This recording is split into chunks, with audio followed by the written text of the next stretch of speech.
ಈ ಚಿತ್ರದ ನಾಯಕ ನಟರು ವಿನಯ್ ಸೂರ್ಯ ಅವರು ದಯವಿಟ್ಟು ಮಾತಾಡಬೇಕು. ಈ ಹಿಂದೆ ರಾಜಪ್ರಿಯ ಪ್ರೊಡಕ್ಷನ್ ಬ್ಯಾನರ್ ಅಡಿಯಲ್ಲಿ ಜಗಣಾಚಾರಿ ತಮ್ಮ ಶುಕ್ಲಾಚಾರಿ ಅಂತ ಒಂದು ಸಿನಿಮಾ ಮೂಡಿ ಬಂದಿತ್ತು 2019ರಲ್ಲಿ. ಸೊ ನಮ್ಮ ತಂದೆಯವರ ಅದಕ್ಕೆ ನಿರ್ಮಾಪಕರು. ಅದರಲ್ಲಿ ನೆಗೆಟಿವ್ ಶೇಡಲ್ಲಿ ಮಾಡಿದೆ, ಚೈಲ್ಡ್ ಆರ್ಟಿಸ್ಟ್ ಆಗಿ. ಸೊ ಇದು ನನ್ನ ಮೊದಲನೇ ಸಿನಿಮಾ ಹೀರೋ ಆಗಿ ಕಾಣಿಸ್ಕೊತಾ ಇರೋದು. ಸೊ ನನ್ನ ಕೋ ಆರ್ಟಿಸ್ಟ್ ಎಲ್ಲ ತುಂಬ ದೊಡ್ಡವರೇ ಸಿಕ್ಕಿದ್ದಾರೆ, ಅದು ನನ್ನ ಪುಣ್ಯ ಅನ್ಕೊತೀನಿ. ಸೊ ಇದರಲ್ಲಿ ರಾಹುಲ್ ಅನ್ನೋ ಒಂದು ಕ್ಯಾರೆಕ್ಟರ್ ಪ್ಲೇ ಮಾಡಿದ್ದೀನಿ. ಅಂದರೆ ಎಲ್ಲ ಎಲಿಮೆಂಟ್ಸು ಇದೆ, ಲವ್, ಫೈಟ್ ಇದೆ, ಆ್ಯಂಡ್ ಫ್ರೆಂಡ್ಶಿಪ್ಗೆ ತುಂಬ ಇಂಪಾರ್ಟೆನ್ಸ್ ಕೊಡ್ತೀನಿ. ಸೊ ಕಾಲೇಜ್ ಹುಡುಗನ ಕ್ಯಾರೆಕ್ಟ್ರು. ಆ್ಯಂಡ್ ತುಂಬ ಚೆನ್ನಾಗಿತ್ತು, ಶೂಟಿಂಗ್ ಎಲ್ಲ ಚೆನ್ನಾಗಾಗ್ತು. ಸರ್ ಎಲ್ಲ ಹೇಳಿದ್ದಾರೆ, ಡೈರೆಕ್ಟರ್ ಸರ್, ನಾನು ಇನ್ನೇನು ಹೇಳೋದು ಜಾಸ್ತಿ ಏನಿಲ್ಲ. ಆ್ಯಂಡ್ ಟೀಮ್ ತುಂಬ ಚೆನ್ನಾಗಿತ್ತು, ತುಂಬ ಕಲಿತೆ. ಅಂದರೆ ನನ್ನ ದೊಡ್ಡ ದೊಡ್ಡ ಆರ್ಟಿಸ್ಟ್ ಕಡೆಯಿಂದ ಎಲ್ಲ ಏನೇನು ನೋಡ್ಕೊಳ್ಬೇಕು, ಕಲ್ತ್ಕೋಬೇಕು. ಫಸ್ಟ್ ಸಿನಿಮಾ ಅಲ್ಲ, ಸೊ ಕಲಿಯೋದು ತುಂಬ ಇತ್ತು, ಕಲಿತೆ. ಸೊ ಹಾಗೆ ಇದು ನನ್ನ ಫಸ್ಟ್ ಸಿನಿಮಾ ಆಗಿರೋದ್ರಿಂದ ಅಂಕಲ್ ಆಡಿಯೋ ಮತ್ತು ಟೀಸರ್ ಲಾಂಚ್ ಮಾಡಿಕೊಡ್ತಾ ನನಗೆ ತುಂಬ ಖುಷಿ ಕೊಡ್ತಾ ಇದೆ. And thank you. Victory Vasu sir ದಯವಿಟ್ಟು ಮಾತಾಡಬೇಕು ಅಂತ ಕೇಳ್ಕೊಳ್ತೀನಿ. ಈ ಸುಂದರ ಸಂಜೆಯ ಸಮಾರಂಭಕ್ಕೆ ಆಗಮಿಸಿದಂಥ ಎಲ್ಲರಿಗೂ ನನ್ನ ಗೌರವಪೂರ್ವಕ ವಂದನೆಗಳು. ಪಂಚೇಂದ್ರಿಯಂ ನಮ್ಮ almost all Karthik Venkatesh cinema ಎಲ್ಲ ಆ್ಯಕ್ಟ್ ಮಾಡಿದ್ದೀನಿ. ಒಂದು ಖುಷಿ ವಿಚಾರ ಏನಂದರೆ ಎಲ್ಲ ಸಂಸ್ಕೃತ ಪದಗಳನ್ನ ಇಟ್ಕೊಂಡು ಟೈಟ್ಲ್ ಇಡ್ತಾರೆ. ದರ್ಪಣ ಆಗಿರ್ಬೋದು, ಪಂಚೇಂದ್ರಿಯಂ ಆಗಿರ್ಬೋದು, ಖುಷಿ ಕೊಡೋದ್ರ ಜೊತೆ ಕೆಲಸ ಮಾಡೋದಕ್ಕೆ. Thank you victory Vasu sir. Yathiraj sir ದಯವಿಟ್ಟು ಮಾತಾಡಬೇಕು. ಎಲ್ರಿಗೂ ನಮಸ್ಕಾರ. ಎಲ್ಲರೂ ಹೇಳಿದಾಗೆ ಕಾರ್ತಿಕ್ ವೆಂಕಟೇಶ್ ಒಂದಷ್ಟು ಕಲಾವಿದರನ್ನ ಪ್ರತಿ ಸಿನಿಮಾದಲ್ಲಿ ಕ್ಯಾರಿ ಮಾಡ್ಕೊಂಡೇ ಹೋಗ್ತಾರೆ. ಅದರಲ್ಲಿ ನಾನು ಕೂಡ ಒಬ್ಬ. ದರ್ಪಣದಿಂದ ಇದುವರೆಗೂ ಅವ್ರು ಮಾಡಿರೋ ಎಲ್ಲ ಸಿನಿಮಾಗಳನ್ನು ಒಂದು ಒಳ್ಳೊಳ್ಳೆ ಪಾತ್ರ ಮಾಡಿಸಿದ್ದಾರೆ. ಇಲ್ಲಿ ಪ್ರಾಯಶಃ ಮೊದಲನೇ ಬಾರಿಗೆ ಅನಿಸುತ್ತೆ, ನಾನು ಮೊನ್ನೆ 2 ವರ್ಷದ ಹಿಂದೆ ಮಾಯಾಮೃಗ ಅಂತ ನಾಯಕ ನಟನಾಗಿ ನಟಿಸಿದ್ದೆ. ಆ ಕಾಲ ಹೊರಟೋಯ್ತು, ಎತ್ತಿ ನಿನಗೂ ವಯಸ್ಸಾಗೋಯ್ತು ಅನ್ನೋ ಕಾಲ ಬಂದಿದೆ ಇವಾಗ.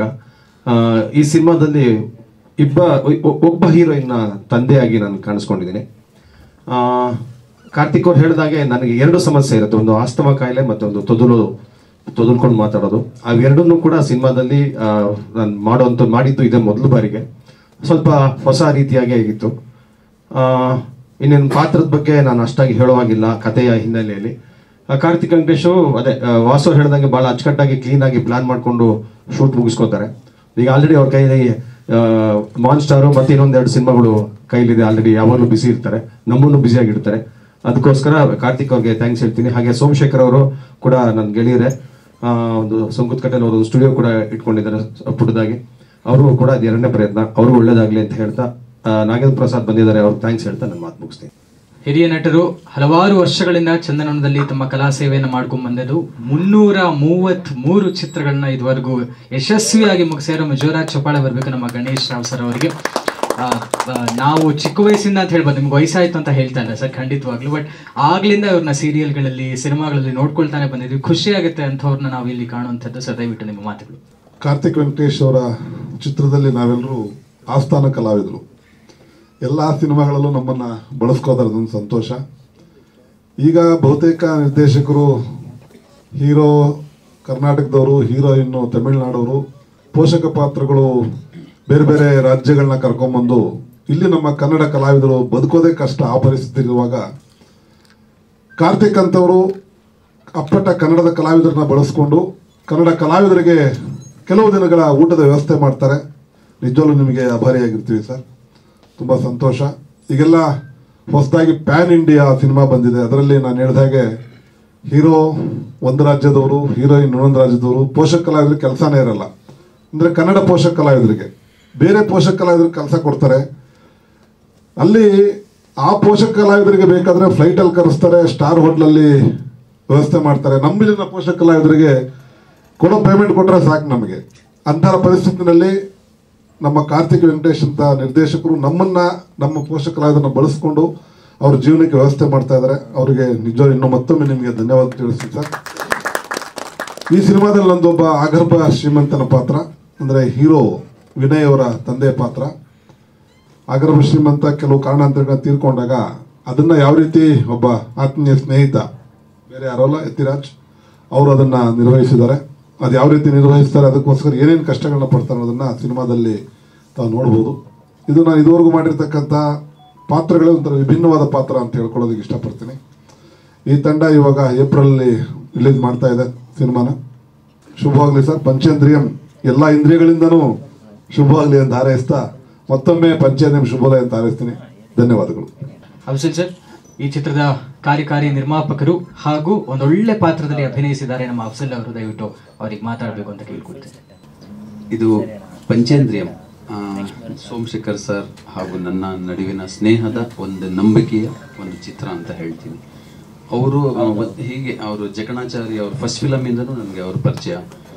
ಅವಾಗವಾಗ ಫೋನ್ ಮಾತಾಡ್ತಾ ಇದ್ರು. ವಿನಯ್ ಸೂರ್ಯದು ಒಂದು ಆಲ್ಬಮ್ ಸಾಂಗ್ ನೋಡಿದ್ದೆ. ಆ ಯಂಗ್ ಒಂದು ಆರ್ಟಿಸ್ಟ್ ಆಗಿ ಚೆನ್ನಾಗಿ ನಾನು ಜಸ್ಟ್ ಹಾಡ್ ನೋಡ್ಬಿಟ್ಟು ಅಪ್ರಿಷಿಯೇಟ್ ಮಾಡಿದೆ. ಸರ್ ಯಾವುದಾದ್ರೂ ಇದೆ ಕಂಟೆಂಟ್ ಮಾಡೋಣ ಅಂತ ಹೇಳಿದ್ರು. ಕಾರ್ತಿಕ್ಕು ಅದೇ ಟೈಮ್ನಲ್ಲಿ ಪರಿಶುದ್ಧಂ ಚಿತ್ರ ಮಾಡ್ತಾ ಇದ್ರು. ಅದರಲ್ಲಿ ನಾನು ಅಭಿನಯಿಸಿದ್ದೆ ಇನ್ಸ್ಪೆಕ್ಟರ್ ರೋಲ್ನಲ್ಲಿ. ಅವಾಗ ಅವರು ಈ ಚಿತ್ರದ ಒಂದು ಎಳೆ ಹೇಳಿದ್ರು, ಚೆನ್ನಾಗಿದೆ ಮಾಡೋಣ, ಇರಿ ಯಾರಾದ್ರೂ ಸಿಕ್ಕಿದ್ರೆ ನಿರ್ಮಾಪಕರು ಹೇಳ್ತೀನಿ ಅಂತ. ಜಸ್ಟ್ ಒಂದು ಲೈನ್ ಸರ್ಗೆ ಹೇಳಿದೆ, ಅವರು ಒಪ್ಕೊಂಡ್ರು. ಕೇವಲ 1 or 2 ಡೇಸ್ನಲ್ಲಿ ಈ ಸಿನಿಮಾ ನಿರ್ಮಾಣಕ್ಕೆ ಎಲ್ಲರೂ ಜೊತೆಯಾದ್ವಿ.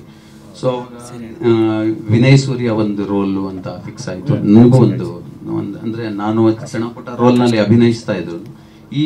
ಈ ಚಿತ್ರದಲ್ಲಿ ಕೋರಾ ಅನ್ನೋ ಒಂದು ಬಿಸ್ನೆಸ್ ಮೆನ್ ಅಥವಾ ಆಗರ್ಭ ಶ್ರೀಮಂತನ ಬಡವ ಮಗನಾಗಿ ಅಭಿನಯಿಸಿದ್ದೀನಿ. ಗಣೇಶ್ ರಾವ್ ಸರ್ ಹೇಳಿದ್ರು, ವಿನಯ್ ನಾನು ನಿಮ್ಮ ಮಗನಾಗಿ ಅಭಿನಯಿಸಿದ್ದೆ. ಹೌದು. ಸೊ ಈ ಚಿತ್ರ ಚೆನ್ನಾಗಿ ಬಂದಿದೆ. ಅಂದರೆ ಕಾರ್ತಿಕ್ ವೆಂಕಟೇಶ್ ಏನು ಮಾಡಿರ್ತಾರೆ ಈ ಹಿಂದಿನ ಸಿನಿಮಾಗಳಿಗಿಂತ, ನಾವು ಕೊಟ್ಟಿರೋ ಬಡ್ಜೆಟ್ನಲ್ಲಿ ಮತ್ತು ಅವ್ರಿಗೆ ಕೊಟ್ಟಿರೋ ಸ್ವಾತಂತ್ರ್ಯದಲ್ಲಿ ಚೆನ್ನಾಗಿ ಮಾಡಿದ್ದಾರೆ. ಒಂಥರ ಅಂದರೆ ಹಿಂದೆ ಫಿಲಮ್ ಚೆನ್ನಾಗಿ ಮಾಡಿಲ್ಲ ಅಂತ ಅಲ್ಲ, ಅಲ್ಲಿ ಬಡ್ಜೆಟ್ ಹೇರಳವಾಗಿರ್ತಾ ಇತ್ತು. ದೊಡ್ಡ ಕಲಾವಿದರು ಇರ್ತಾ ಇತ್ತು, ಸ್ಪರ್ಶ ರೇಖಾ ಮೇಡಮ್ ಈ ಥರ ಅಂತ. ಅದು ಬಿಟ್ಟರೆ ಇಲ್ಲಿ ನಮ್ಮಂತ ನಾನು ವಿನಯ್ಗೆ ಅಂಥ ಕಲಾವಿದರನ್ನ ಇಟ್ಕೊಂಡು ಈ ಬಂಡವಾಳದಲ್ಲಿ ಒಂದೊಳ್ಳೆ ತಂತ್ರಜ್ಞಾನ ಒಂದೊಳ್ಳೆ ಸಿನಿಮಾ ಕೊಟ್ಟಿದ್ದಾರೆ. ಸೊ ನಿಧಾನ ಅಂತ ಕೇಳ್ಪಟ್ಟೆ, ನಮ್ಮಿಂದ ಏನು ನಿಧಾನ ಆಗಿಲ್ಲ. ಸೋಮಶೇಖರ್ ಸರ್ ಆಗಲಿ ನಾವಾಗಲಿ ಚಿತ್ರ ನಿರ್ಮಾಣಕ್ಕೆ ಏನೇನು ಬೇಕು ಎಲ್ಲ ಆ ಸಕಾಲಕ್ಕೆ ಕಲ್ಪಿಸ್ಕೊಟ್ಟಿದ್ದೀವಿ. ಬಟ್ ಸ್ವಲ್ಪ VFX ಅಥವಾ ಬೇರೆ ಟೆಕ್ನಿಕಲ್ ರೀಸನ್ಗಳಿಂದ ಸೊ ಚಿತ್ರ ನಿಧಾನ ಆಯಿತು. ನಮಗೆ ಸದ್ಯಕ್ಕೆ ಸೆನ್ಸಾರ್ ಆಗಿದೆ, ಅತಿ ಶೀಘ್ರದಲ್ಲೇ ಚಿತ್ರಮಂದಿರಕ್ಕೆ ಬರ್ತೀವಿ ಅಂತ ಹೇಳಕ್ಕೆ ಇಷ್ಟಪಡ್ತೀನಿ. ಸೊ ನಮಗೊಂದು ಈ ನಮ್ಮ ಮೇಲೆ ನಂಬಿಕೆ ಇಟ್ಟು ಚಿತ್ರ ನಿರ್ಮಾಣ ಮಾಡಿದಂತಹ ನಮ್ಮ ಅನ್ನದಾತ ನಿರ್ಮಾಪಕರು ಸೋಮಶೇಖರ್ ಸರ್ಗೆ ಧನ್ಯವಾದ ಹೇಳ್ತೀನಿ. ಸೊ ಆದಷ್ಟು ನಮ್ಮ 99% ನಮ್ಮ ಕನ್ನಡಿಗರಿಗೇನೆ ಅವಕಾಶ ಕೊಟ್ಟಿರೋದಕ್ಕೆ ನಮಗೂ ಖುಷಿ ಇದೆ. ಸಾರಿ ರೆಡ್ ರಮ್ ನಂತರ 3ನೇ ಚಿತ್ರ ನಾನು ಕಾರ್ಯಕಾರಿ ನಿರ್ಮಾಪಕನಾಗಿ ಮಾಡಿರೋದು. ಇನ್ನು ಈಗ ನೆಕ್ಸ್ಟ್ VIP ಮತ್ತು ಇನ್ನೊಂದು ಹೊಸ ಥರ ಅಂತ ಮಾಡ್ತಾ ಇದ್ದೀನಿ. ನನ್ನ ಎಲ್ಲ ಚಿತ್ರಗಳಲ್ಲೂ ಸಂಪೂರ್ಣವಾಗಿ ಕನ್ನಡಿಗರಿಗೇನೆ ಅವಕಾಶ ಕೊಟ್ಟಿದ್ದೀನಿ ಅಂತ ಒಂದು ಖುಷಿಯಿಂದ ಹೇಳ್ಕೊಳ್ತೀನಿ. ಇಷ್ಟು ಮಾತ್ರ ಹೇಳಕ್ಕೆ ಇಷ್ಟಪಡ್ತೀನಿ. Thank you.